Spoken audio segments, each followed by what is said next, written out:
Tere hommikust, head raadiokuulajad.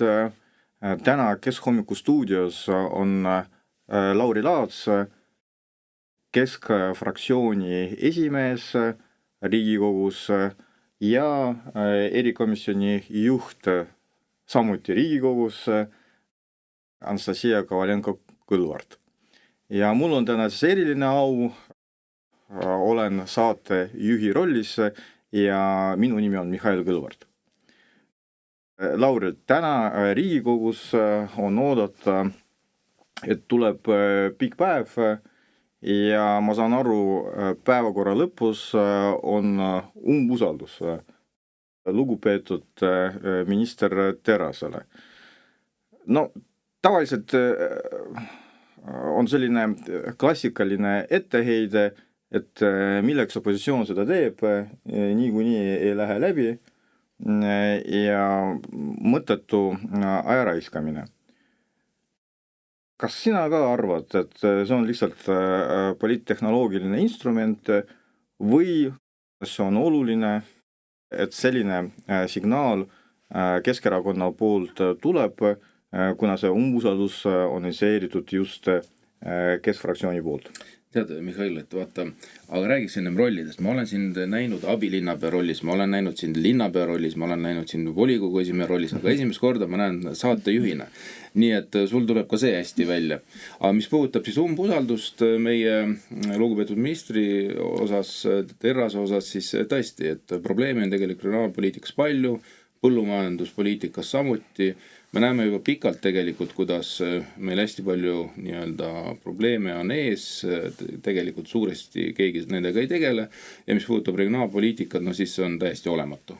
Meil on ebavõrdsus, me teame, et meil Kagu-Eesti inimesed teenivad poole vähem kui põhjas elavad inimesed ja see on nagu päris pikalt olnud ja kui me oleme ka Riigikogu saalis küsinud, et kas tal on mingi plaan, kuidas siis ebavõrdsust vähendada, siis tegelikult mingisugused vastused ei ole. Lisaks sellele me räägime loomulikult antud kontekstis ühistransportist, maakondlikust ühistransportist. Ma tahaks lihtsalt kuulajatele meelde tuletada. Siis, kui rakendati automaks, siis tegelikult valitsuse liikmed lubasid kõik, et kui rakendatakse automaks, siis laiendatakse ühistransportivõrgustikku, ühistransport ei muutu tasuliseks ja nii edasi, aga mis siis kokkuvõttes juhtus? Juhtus see, et rakendati automaks, vähendati liinide arvu, ehk siis võrgustikku ei laiendatud ja lisaks kaotati ära tasuta ühiskondlik transport. Nüüd lisaks kõigile lugupeetud minister tegi ettepaneku, aga tegelikult võiks veel maksustada nii lapsed kui ka eakad, ehk siis viia sisse ka nendele piletitasu. Ja see ongi see probleem, mille osas tegelikult on hästi palju pahameelt just nimelt maainimeste poolt, kes igapäevaselt ju ühiskondlikku transporti ju kasutavad.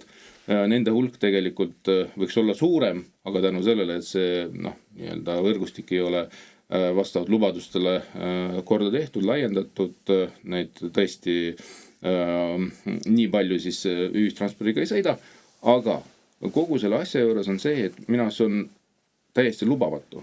Kogu selles olukorras, arvestades kõiki need lubadusi, mis on valitsus ja valitsuse liikmed andnud, veel maksustada meie lapsed ja eakad ja selle vastu me kindlasti avaldame meelt.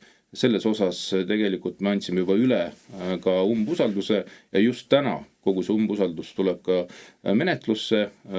Lisaks meile on allkirjastanud umbusaldusavalduse nii Sotsiaaldemokraatlikud erakonna liikmed, fraktsiooni liikmed, Isamaa kui ka EKRE. Nii et vaatame, mis saalis juhtub. Ja kui sa küsid, et kas on mingisugune poliitiline võte, no eks ta mõnes mõttes on ka.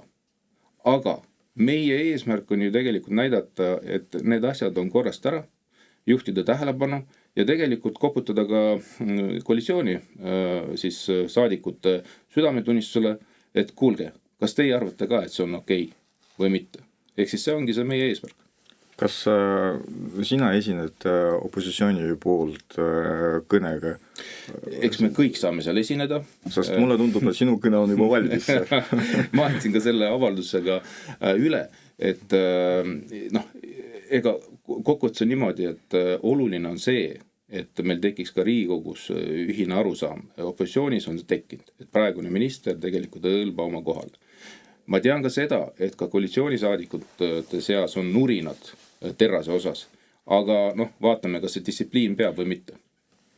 Ja ma võib-olla tuletaks meelde ka seda, et siis, kui oli lõpetatud tasuta ühistransport maakondlikel liinidel, siis põhiliseks põhjuseks oli soov parandada ühistranspordi kvaliteedi. See oli see põhjus ja tõepoolest oli antud ka lubadus, et see kvaliteet tõuseb. Ja siis meile öeldi ka seda, et milles on probleem. Lapsed ja pensionärid saavad sõita tasuta ka edaspidi. Nüüd lugupeetud minister ütleb, et tegelikult ka lapsed ja pensionärid peavad maksma ja eesmärgiks on ühistranspordi kvaliteedi parandamine.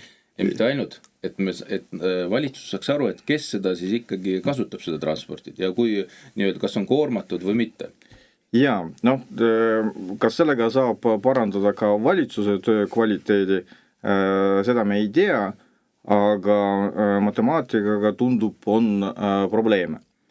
Anastasia, ütle, et kas sinu korruptsioonivastases komisjonis on ministrid käinud tihti ja kas üks nendest oli ka lugupeetud minister Terras ja mida sinu arvates lugupeetud minister jõudis viimase aasta jooksul nagu saavutada?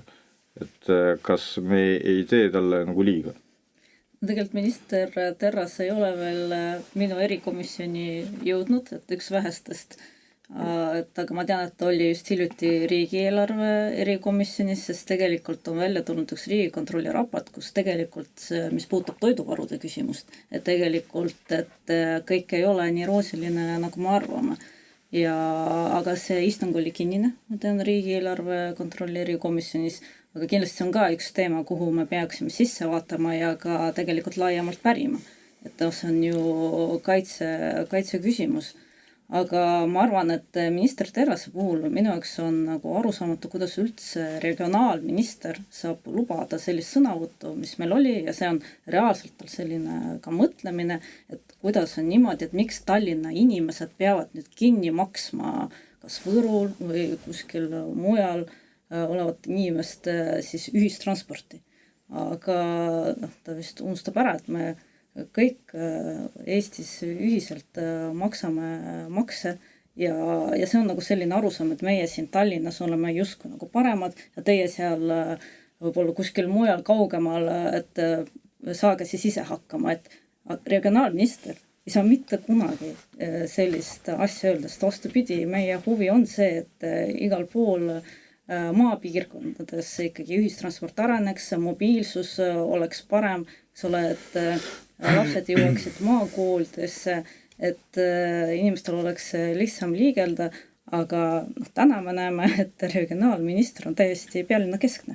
Et eks ole, et tema siin kaitseb Tallinna inimesed, mina nagu küsiks, et ma saan aru, kui võib-olla Tallinna linna peal, mulle võib-olla veel saaks midagi sellist öelda, aga isegi see on välistatud. Aga see, et regionaalminister lubab endale sellised sõnavõtte, see tegelikult näitab, et regionaalarengust ja kui sellisest me ei saa midagi rääkida, et meil lihtsalt see puudub, meil lihtsalt pole seda isegi nägemust, et ideoloogiliselt.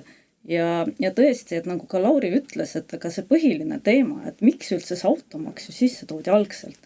Algselt ju pidevalt räägiti, et me teeme seda nii-öelda keskkonnamõjude kõige sellepärast sellise nii-öelda rohelise mõtteviisi pärast, et me tahame, et inimesed teeksid ikkagi selliseid rohelisi valikuid, sõidaksid ühistranspordiga, et me parandame pidevalt seda liinivõrku. Aga tuleb välja, et jällegi, need olid valed. Ja ma arvan, mis on nagu Keskerakonna seisukoht alati olnud, on see, et mis on lubamatu. Lubamatu on alati see, kui minnakse kõige nõrgemate kallale. Ja see on see, mida on valitsus lihtsalt viimased aastad kõikide nende maksutõustega teinud. Ainult läinud kõige nõrgemate kallale ja võtnud taskust viimase sendigi. Vaata, kui ma tohin siia, vaata, sa tõid välja, et Terrasel tegelikult puudub nagu arusaam regionaalpoliitikast ja see, ma arvan, see vastabki tõele. Ja ta nagu rakendab regionaalpoliitikas nii palju, kui ta nii-öelda seda rakendab oma ideoloogiat, ehk siis parempoolste ideoloogiat, kus solidaarsus ei ole nagu mingisugust rohkem nagu väärtust, on ju. Ja see on nagu probleem, et arusaadavalt selline inimene ei saagi olla regionaalpoliitika, regionaalminister, on ju. Aga kogu selle asja juures ma lihtsalt tuletan meelde, et ka eelmine regionaal siis minister, siis ju sotsiaaldemokraat, oli ju põhimõtteliselt samasuguse suhtumise, kelle tegelikult juhtimisel ju ka tasuta ühistransport kaotati maakondlikult. Ja nüüd sotsid räägivad, et aga tegelikult ma arvan, et see ongi õige. Aga see on väga huvitav nagu nii-öelda uus nende ideoloogia, kui sotsid on alati rääkinud, et tegelikult peab solidaarne olema, ühistransport peab olema tasuta, sellepärast kui ühistransport on tasuta, siis rohkem seda inimest kasutavad, vähem kasutatud autos ja kõik nii edasi. Aga nüüd on kuidagi muudetud ka suhtumist. Ja tuldi välja, et et nii-öelda tööealistele inimestele see võib ikkagi olla tasuline, vähemalt ühe sotsiaaldemokraadi jutus ma sain nii aru. Ja nüüd teine pool, aga ikkagi lapsed ja eakad peaksid olema vabastatud kogu sellest piletitasust. Ja minu arust kogu see lugu meenutab natukene tõesti seda automaksu rakendamist, kus alguses toodi välja, et kõik see, mis puudutab automaksus, on see nii-öelda roheline liikumine. Mõne aja pärast tunnistati tegelikult, et sellega tahetakse eelarvet täita. Ja nüüd, kui sa vaatad seda uut saagat selle pileti siis maksustamisega noortele ja eakatele, siis tuldi välja samuti, et meil on vaja süsteem korrastada, me peame aru saama, kes ühistransporti kasutab ja selleks, et nii-öelda tekiks selline arusaam, me peaksime rakendama selle pileti siis tegema tasulise piletisüsteemi ja siis hakkad mõtlema, et aga see on ju enam-vähem täpselt samamoodi retoorika, et kasutatakse nagu sellist katet selleks, et uuesti saada riigieelarvest raha ja mis puudutab nüüd seda viimast käiku, siis me nüüd räägime 3 miljonist ja see on nüüd täiesti nagu minu arust möödalaskmine, poliitiline möödalaskmine. No tegelikult see vastandamine, millest Anastasia rääkis, et Tallinn versus teised omavalitsused, Tallinna inimesed versus maainimesed suuremas plaanis on tegelikult kunstlik ja poliitiline. Seda kasutatakse poliittehnoloogiliselt ja see on muidugi vastuolus ühiskonna ülesehitamise põhiprintsiibiga, mis ongi solidaarsus. Ja solidaarsus ei ole mingi loosung või siis paatos, solidaarsus on nagu valem. Ja see valem on sisse kodeeritud nii eelarves, või tegelikult peab olema ka inimeste maailmavaates sisse kodeeritud, kui inimesed soovivad elada koos ja olla efektiivsed.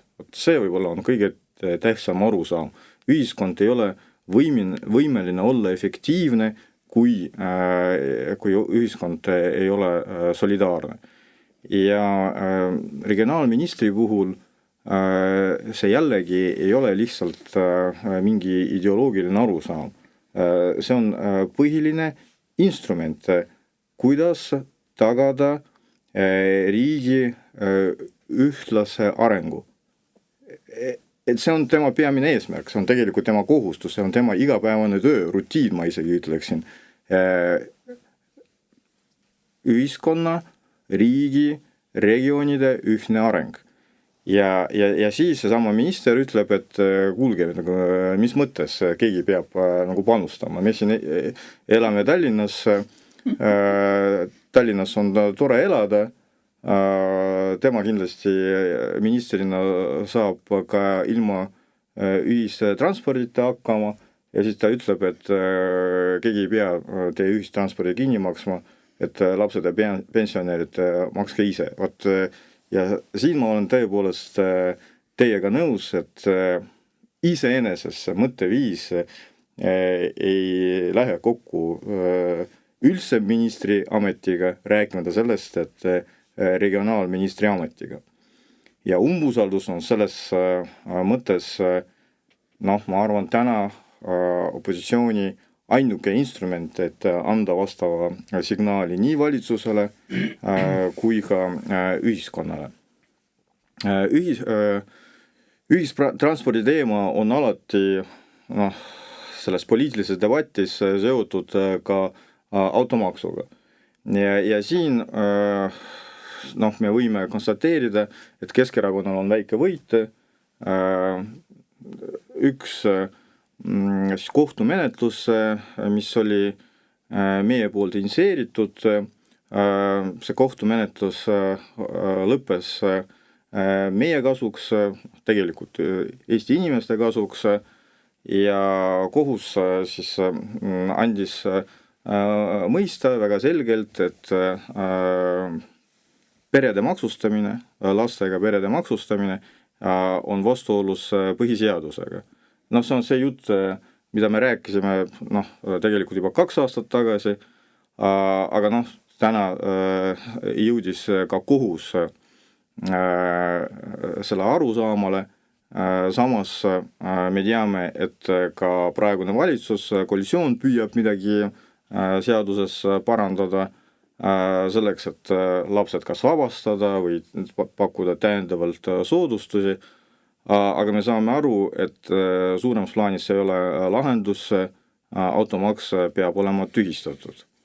Nüüd, Lauri, sina rääkisid sellest, et 3 miljonit on tegelikult väike raha ja ongi. Riigieelarves 3 miljonit, kui minu matemaatika on õige, see on umbes 0,01%. Ma arvan veel panna 0 juurde sinna. Jaa, aga samas me teame, et riik, antud juhul praegune koalitsioon, on valmis loobuma kaugkasiinode maksustamisest. Et sellest on juba palju räägitud, ka selles stuudios teemat arutasime, aga mis on siis viimased arengud? Vaata, mitte ei ole valmis loobuma, aga vastavalt seadusele, mis juba kehtib, on juba loobunud. Siis on see näpukas, mis tuli sisse, et tõesti, et praegu kogu see tegevus on tegelikult maksustatud 0 määraga. Ja ma arvan, et see oli päris suur kingitus, mida võib-olla tõenäoliselt keegi ei ootanud, aga sellise kingituse nagu koalitsiooni ja valitsuse poolt ka tehti. Ja nüüd on siis nii kaugele jõutud, et on aru saadud, et on tehtud viga ja siis seda seadust hakati uuesti menetlema. Vastav siis esimene lugemine toimus juba sellel nädalal, see toimus eile. Tanel Tein seda ka esitas, peab ütlema, et väga hapu näoga. Ja mis puudutab siis Tanel Teini, siis ma saan aru, et ta vedas kihla nii endise rahandusministriga kui ka minuga ja ma arvan veel mõne Riigikogu liikmega, kus ta ütles sõna selgelt, et juhul kui see tema mõte, mis on, et vähendada siis hasartmängu maksu, ei too rohkem riigieelarvesse raha, siis ta on nõus poliitikast lahkuma. Praeguse hetkel on niimoodi, et selline situatsioon tekiski, et tänu selle näpukale siis riigieelarvesse ju laekub vähem siis makse. Ei laiku üldse. Või laiku üldse. Ja siis nii nagu ka Anastasia ja mina saalis küsisime, et kas nüüd on see hetk, kus Tanel Tein lahkub poliitikast. Mille peale sealt väga head vastust ei tulnud. Ehk siis nii-öelda mees annab sõna, mees võtab sõna. Ja nii palju siis kogu sellest... Tõenäoliselt ta lähtub sellest, et suuremas plaanis Eesti 200 on poliitikast juba lahkunud, aga ta ei lubanud, et ta lahkub Riigikogust. Poliitikast. Nii et sõna osab ka veel peale kauba. Nii et Riigikogu ja poliitikast lahkub. Aga eks me vaatame, kuidas see nagu menetlus läheb edasi. Selge on see, et maksustada tuleb kogu see tegevus. Meie omalt poolt teeme kindlasti muudatusettepanekut menetlus oleva seadusele, et see määr oleks esialgne, ehk siis 6% määraga, nii nagu ta oli ka eelmine aasta ja vaatame, kui kaugele me sellega jõuame. Aga selge on see, et see olukord on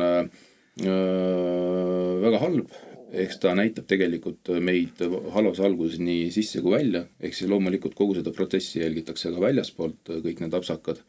Ja kogu selle huvitava olukorra juures ma tahaks lihtsalt ära mainida, et Reformierakond alustas ju reklaamkampaaniaga kus ta selgelt tõi välja, et nüüd on siis aasta algab võiduga. Et ma ei tea, mida siis Reformierakond, mille üle siis rõõmu tunneb ja kus see nagu võit on. Aga noh, ma loetlen nagu kõik need probleemid kohe üles, mis siin 2 nädalaga on tekkinud. No esiteks Andres Sutt ütles selge sõnaga, et aastaks 2035 me rohkem põlevkivi energia tootmisi ei kasuta. Noh, kas see on siis Reformierakonna moodi võit on ju. Teine pool, mis puudutab seda hasartmängu apsakat, noh, kas see on siis Reformierakonna moodi võit. No või siis samamoodi, kus Terras siis tahab rakendada meil siis eakatele ja siis noortele ühistransportist tasulist pileti, kas on siis võit, mida Reformierakond siis tahab tähistada. Nii et olukord on päris huvitav ja aasta on alganud huvitav ja ma arvan, et see aasta tuleb selline poliithoogne. No ma arvan, et tegelikult see on õige sõnum, mida Reformierakond praegu meile annab. Vaata, kui me näeme, et Eesti inimesed kaotavad, siis keegi võidab. Ja täna me teame, kes võidab, et Reformierakond võidab.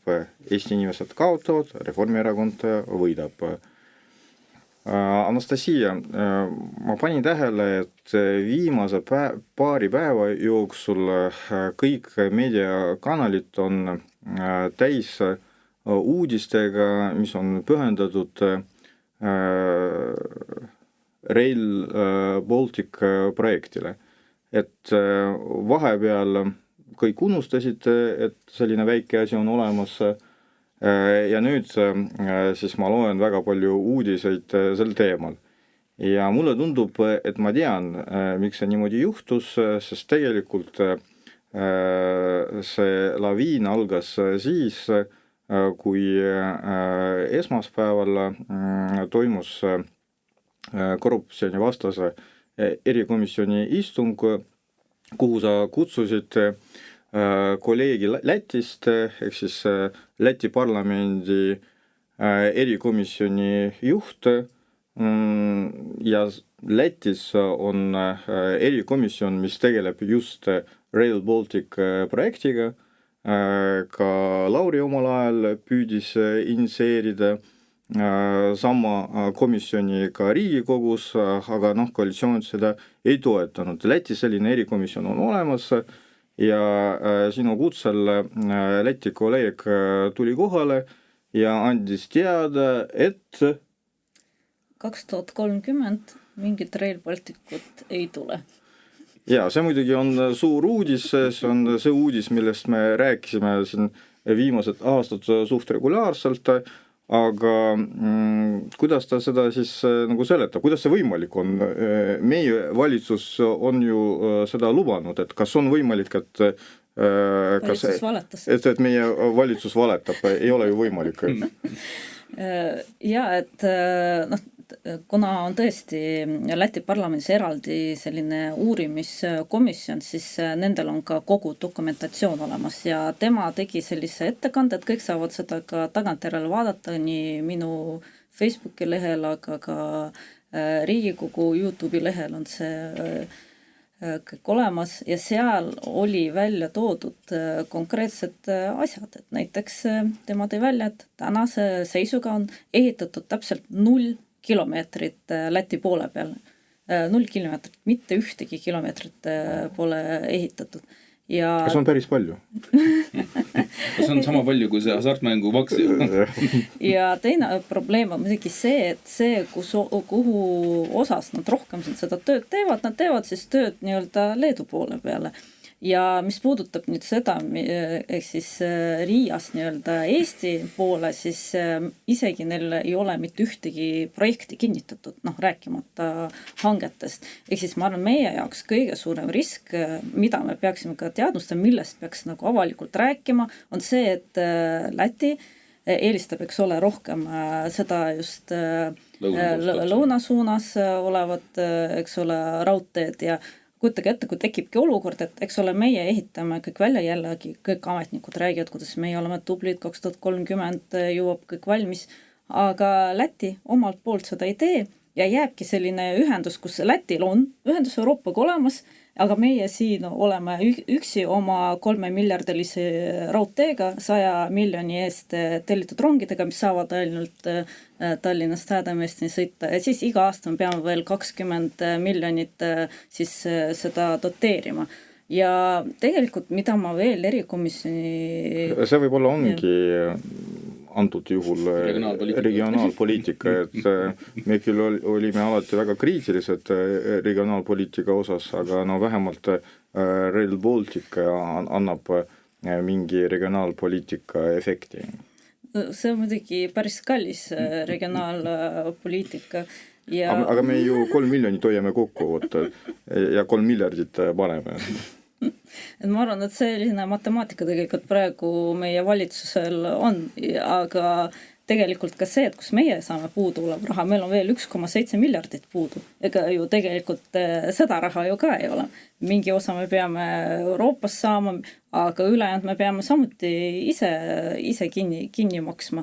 Ja mis on nüüd nagu välja tulnud, see on täiesti minu arvates hullumeelne. Lätis on juba puhkamas suuremat sorti skandaal sellest, et nüüd Rail Balticu ametnik, juhte, nende pereliikmeid hakatakse kindlustama erinevate võimalike kahjunõuete vastu ja seda kuni 20 miljonit eurot ühe nõude kohta. Ehk selle vastu tahetakse kindlustada ja mis on veel huvitav, et tahetakse kindlustada tagasiulatavalt, ehk siis kõik otsused, mis olid tehtud alates aastast 2014, et kui keegi nüüd peaks esitama mingisuguse kahjunõude või tuvastama mingisuguse rikkumise, näiteks erinevad huvide konfliktid, pole informatsiooni väärkasutamine, valeinfo, et kõik need asjad, kõik need otsused, olukorrad, nad tahavad ära kindlustada.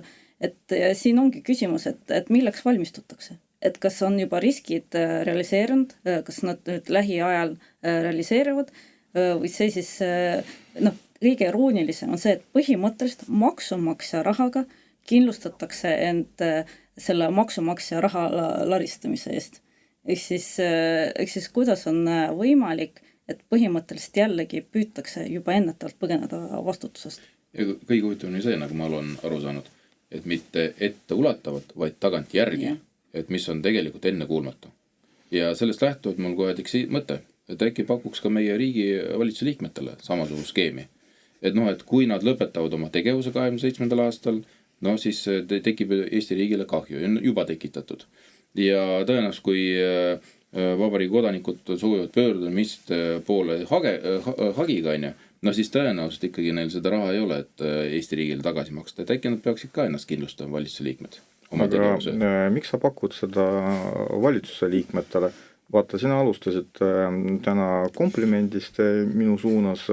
Ma ei ole päris kindel, et see oli siiras kompliment, aga sa ütlesid, et ma olin abilinnapea, erakonna esimees ja volikogu esimees ja iga kord mul oli vastutus, aga võib-olla oli tehtud mõnikord ka vale otsus, et kas peaks ka kogu süsteemi üle vaatama. Kogu süsteemi üle vaatama ja siis kas minu vastutus peaks olema ka kindlustatud, rääkimata sellest, et Anastasia vastutus, kuna tema on ka minu abikaas, vaata nagu see on Rail Baltic ametnike puhul. Aga kui rääkida tõsiselt, siis mul nagu tekib võib-olla natuke laiem küsimus, et täna on selge, et see eelarve, millega projekti alustati, ei ole adekvaatne. Et Euroopa Liidu kontrollorganid juba on välja toonud uut summat, mis on tõenäoliselt tegelik eelarve ja see on mitu korda nagu suurem, 24 miljardit, et see on lihtsalt fantastiline nagu summa. Eks siis sellega pandi mööda. Nüüd tähtajad. Et see lubadus, et 2031 juba rongid sõidavad, et see ei ole reaalne. Seda kõik saavad aru. Sellega pandi mööda samamoodi. Nüüd kõik võimalikud projekti detailid, nagu see sama suund Läti poolt Eesti suunas, ja siis tuleb välja, et on vajalik üks sild, mida saab ehitada ainult spetsiaalse tehnikaga ja selline tehnika on ainult kuskil Jaapanis, Lõuna-Koreas, et ainult selle toomine Lätti läheb maksma noh, ma arvan, umbes pool sellest projektist, rääkimata sellest, et seda tööd tuleb veel ära teha. Ehk siis selliseid nüansse on tegelikult veelgi rohkem, rääkimata sellest suurest pildist. Ja nüüd me räägime ainult projekteerimisest, ehitamisest, tähtaegadest, aga siis tuleb küsimus, et kui sellega pandi niimoodi mööda, kas meil on kindlustunne, et selle projekti kasutegur, selle projekti eesmärk, selle projekti äriplaan on adekvaatne. Ehk siis see, et me paneme 24 miljardit, kas see üldse toob kunagi mingil määral mingi kasu tagasi? Kas see oli adekvaatne? Ma arvan, et see on see nagu laiem küsimus. Aga nagu Lauri, ma küsin sinu käest, et kuna sul on mitte avaliku sektori, vaid ka erasektori kogemus. Ja nüüd, kui meile öeldakse, et no tegelikult see on erasektoris, erafirmade puhul selline vastutuse kindlustamine on nagu normaalsus, et kas sina arvad ka, et kui sinu ettevõtetes on tippjuhid ja siis nad tulevad selle tingimusega, et nende vastutus on kindlustatud veel ka nii, et nad töötavad sinu ettevõttes 10 aastat ja siis pärast ütlevad, et tead, meil on selline tunne, et meie vastutus peab olema kindlustatud ja mitte see vastutus, mis on seotud meie otsustega tulevikus, vaid selle 10-aastase perioodi jooksul ja see vastutus peab olema kindlustatud terve minu perele. Kas see on normaalne? Kas see on päriselt normaalne? See ei ole normaalne. Et vaata, mis puudutab erasektorit, tegelikult need vead tulevad ju päris kiiresti välja, et ma arvan, et selline pikem periood võib-olla on seal aasta natuke peale, aga tegelikult juhtimisvead ilmnevad juba 2, 3, 4 kuuga, poole aastaga on aru saadav, et kuhu siis ettevõtte tüürib, et seal on erinevad aspekte ja nurki, me räägime personalipoliitikast, me räägime nii-öelda äriplaani realiseerimisest, selle suunade võtmised ja kõik nii edasi. Tegelikult need paistavad ju kohe silma ja pidev nii-öelda aruanne tegelikult nõukogule või omanikule ju esitatakse. Nüüd, mis puudutab selle Rail Balticu osas, siis see on ju tegelikult klapid ees, minnakse edasi. Et siia võin nüüd parandada, aga kogu selle nii-öelda algetapist alates, siis kui tuldi selle ideega välja, siis kui tehti esialgsed siis analüüsid ja uuringud ja panti paika siis eelarve, siis praeguseks eelarve on minust tõusnud 3 korda. 2 millegiga. Vaatame sellele, et need eesmärgid, mis olid püstitatud, nendes juba keegi kinni ei pea ja mitte selle tõttu, et ei soovita pidada, vaid lihtsalt ta on nagu nii-öelda, nii nagu sa ütlesidki, mitu korda siis ületanud esialgset eelarvet, me ei räägi rohkem mingisugust mõistlikust äriplaanist, millel oleks mingisugune ka positiivne äriline või rahaline tagaside ja tegelikult ei ole ka seal ka sellist nii-öelda mõistlikkust ka üleüldiselt nagu nii-öelda transporti osas ka, ehk siis kui palju siis hakkavad inimesed seda raudteed kasutama, kui palju siis hakatakse läbi selle raudtee siis ka siis igasugust materjali ja tooteid ja kaupa vedama, siis kõik need tegelikult küsimused on ju lahtised.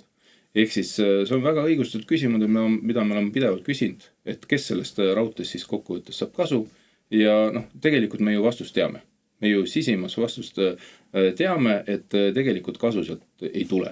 Ja kogu selle raha eest ja oleks isegi jäänud kõvasti üle, me oleks võinud ammu juba välja ehitada kõik meie nii-öelda magistraalteed, nii kogu Balti riikides ja sellest oleks kindlasti tunduvalt rohkem kasu saanud nii regionaalaspektis kui ka Balti riikide aspektis kui ka isegi laiemalt. Aga seda kahjuks ei tule, et ja tegelikult see on suuremas plaanis ka patiseis, et kui nii palju raha on investeeritud, siis tekib inerts, siis tekib selline arusaam, kui me juba sellega alustasime, kui on juba nii palju raha pandud, et paneme veel. Jah, aga vaata, see ongi erinevus avaliku ja erasektori erinevus. Kui erasektor näeb, et ta on sinna pannud 1 miljon, 2, 10, võib-olla 100 miljonit, aga nähakse ees, et tegelikult kaotused on miljardid, siis ollakse valmis peatama, valmis ära lõpetama, sellepärast ükski omanik rohkem sinna raha siis tegelikult sisse ei paneks, kui nähakse, et nii-öelda kaljuserv on juba nii-öelda piiril ja edasi on ainult alla minek, on ju.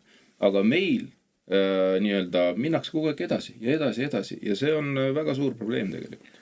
Jaa, siin on 2 aspekti, et minnakse edasi, sest selle tulemuse eest vastutab juba selleks ajaks keegi teine, tulevad juba teised valitsused. Aga eelmised vastutajad kindlustavad ennast. Tulevad, nüüd ma juba räägin poliitikutest, et vastutavad juba teised poliitikud, teised koalitsioonid, teised valitsused ja teine asi, et kuna puudub see omaniku tunnetus, kuna see raha ei ole sinu oma, vaid maksumaksja raha, siis sa kõigepealt investeerid sinna miljardeid selleks, et pidulikult linti lõigata ja ei mõtle selle peale, aga tuleviku perspektiivis läheb veel maksma miljardeid selleks, et seda ülal pidada ja milleks seda lõppkokkuvõttes on vaja. Ja selles mõttes ma olen sinuga nõus, et erasektoris ei ole võimalik, et sinu ettevõtte juht tuleb ja ütleb, et kuule, peab tunnistama, et see projekt ei olnud hästi läbimõeldud ja me juba panime sinna mitu miljardit, aga kuidagi kahju on sellest nagu loobuda, et kuidagi tekkis juba selline soe emotsioon, et see on nagu, tundub, et see on nagu, et see on juba selline tore nagu ilus mänguasi, et anna veel nagu 2-3 miljardit, et teeks nagu lõpuni. Ja siis meie lõpetame enda tööd, läheme pensionile, aga sina omanikuna arvesta sellega, et see ülalpidamine läheb sulle ka maksma iga aasta miljonit ja miljonit. Lisaks sellele, et ole hea, osta meile kindlustus ka, me ei tahaks sellest vastutada ka. Ja kingitusi ka jõuludeks. Aga Anastasia, et see ei ole esimene kord, kui sinu poolt algatatud teemad tekitavad sellise plahvatuse, et kas sa jagad meiega ka enda plaane, et kas tuleb Rail Baltic projektiga mingi täiendav siis komisjoni istung või siis mis on sinu nagu plaanid või see on suur saladus?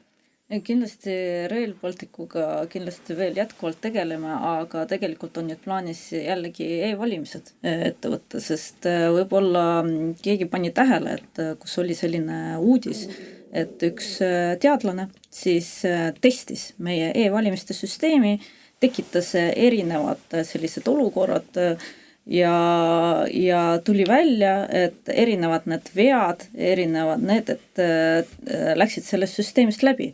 Ehk siis põhimõtteliselt see nagu näitab, et e-valimiste süsteem ei ole turvaline ja mul ongi juba selline istung planeeritud järgmiseks nädalaks, kus ka see teadlane tuleb, räägib, et kuidas ta siis niimoodi seda süsteemi testib. Siis ma tahan, et ka valimisteenistus omalt poolt ütleks, et kuidas on võimalik, et põhimõtteliselt, et lähevad läbi erinevad, eks ole, need veateated, erinevad nii-öelda põhimõtteliselt võimalused manipulatsiooniks, et selle jaoks on vaja selgelt vastust ja muidugi, et kus siis on jäänud see palju lubatud seaduseelnõu, kus meile öeldi, et ei, me nüüd püüame veel paremaks teha, veel läbipaistvamaks. Esiteks see, et kui sa pead valimisi tegema läbipaistvamaks ja selle jaoks veel eraldi seadust muuta, see tähendab, et järelikult nad olid läbipaistmatud enne seda. Ja tegelikult ju ei ole midagi juhtunud, kuigi näiteks see OSCE ODIHR-i raport, see oli suvel, siis kevad, suvi, kõik need arutelud ja nüüd on olnud vaikus. Täielik vaikus, kohalikud valimised on läbi ja me vaatame, et pabersedeliga inimesed hääletavad aina rohkem ja siin on tegelikult õigustatud küsimus, et kas Riigikogu valimistele me üldse lähme e-valimiste süsteemiga, et oleks nagu aeg kogu see asi kinni panna.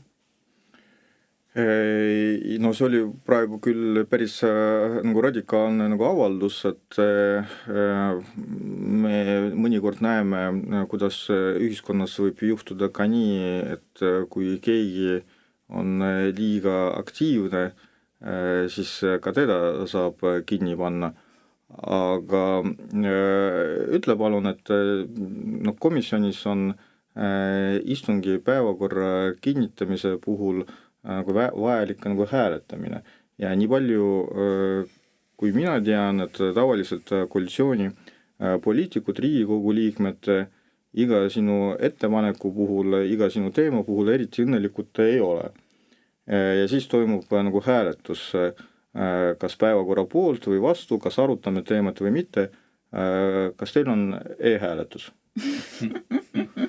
Ja ma arvan, kui oleks e-hääletus, siis oleks tulemus teada, aga me ikkagi hääletame koha peal, aga kuna ja õnneks kõik näevad, kes kuidas hääletab. Ja istungid on ka avalikud, et tegelikult tihti ka kogu see debatt, et see läheb ka ülekandesse, et siis on ka näha neid argumente, et mis põhjusel mingit teemat arutada ei soovita.